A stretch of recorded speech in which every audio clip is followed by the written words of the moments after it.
ख़ारिश के बारे में। ख़ारिश होती क्यों है, इसका इलाज क्या है, किसकी वजह से होती है और इसके लिए क्या करना चाहिए। आज मैं 2-3 आपको टोटके बताने जा रहा हूँ, घरेलू टोटके, इतने आसान टोटके, इतने सस्ते टोटके। इंशाअल्लाह इसका इस्तेमाल करने से आपको जो ख़ारिश का प्रॉब्लम है, चंबल का प्रॉब्लम है, जलन वगैरह होती है, ख़ारिश होती क्यों है।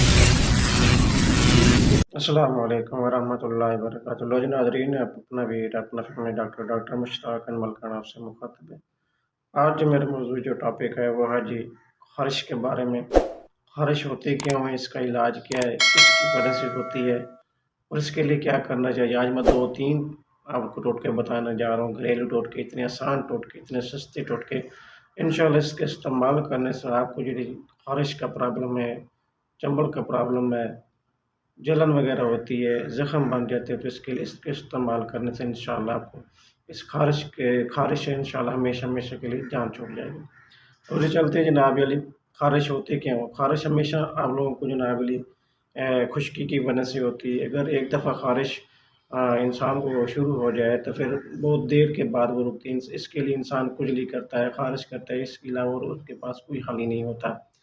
ख़ारिश के लिए पहले वाले लोग जो हमारे बड़े थे, वो क्या करते थे, जिसको भी ख़ारिश हो जाती थी, वो कहते थे इसका खून गंदा हो गया, इसके लिए साफ़ी वगैरह पी लो, जिसकी वजह से ना खून साफ़ हो जाता है। इसलिए हमारा जो जिस्म के अंदर जो खुश्की है, जिसकी वजह से खून मुख्तलिफ़ किस्म के जल्दी मसाइल पैदा होते हैं, तो ख़ारिश का जो प्रॉब्लम है, इसको ख़त्म करने के लिए मैं जा रहा हूँ शिकंजी। सर्दी के मौसम में शिकंजी भी इस्तेमाल कर सकते हैं आप। डॉक्टर साहब सर्दी के मौसम में शिकंजी तो ठंडी होती है जी, गर्मी की वजह से तो आप लोगों को जनाब अली ख़ारिश हुई है, खुश्की की वजह से भी आप लोगों को ख़ारिश हुई। शिकंजी बनाने की इस तरह है, बनाने का तरीक़ाकार क्या है, उसके लिए क्या-क्या करना चाहिए। सबसे पहले आपने लेना नींबू।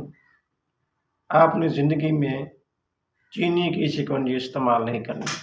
शिकंजी जब भी इस्तेमाल करनी है, गुड़ के पानी की इस्तेमाल करनी है, गुड़ की इस्तेमाल करनी है। उसके अंदर आप 2 बड़े साइज़ के नींबू निचोड़ें, उसके साथ आप साबुत धनिया के 10-12 पत्ते लें और 10-12 पत्ते पुदीने के लें, उसको मिक्स करें। मिक्स करने के बाद शिकंजी के अंदर इसको सुबह, दोपहर, शाम इसको इस्तेमाल करें।